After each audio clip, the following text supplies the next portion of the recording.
High, good morning. আমি তোমাদের পরিতা। আমার টকঝাল মিষ্টিতে মোড়া নতুন মিনি ব্লগে তোমাদের অনেক অনেক স্বাগত জানাই। সকাল সকাল স্কুলের জন্য রেডি হয়ে বেরোবো, তখন দেখি গাছগুলো বেচারা শুকিয়ে আছে। তাই ওদের সারাদিনের খাবার দিয়ে আমি বেরিয়ে যাব এখন। আর ওদিকে দেখো আমাদের গোপাল সোনা উঠে গেছে ঘুম থেকে।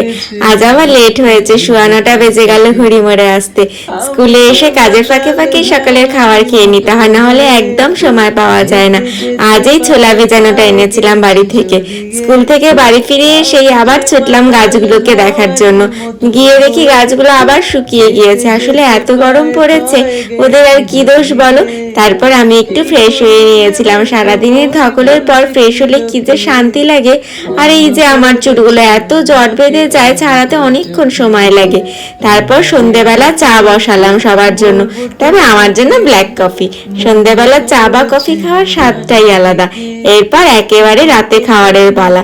রাতের মেনুতে নিয়েছিলাম রুটি, ডাল, আম, ডিম আর ভুজিয়া।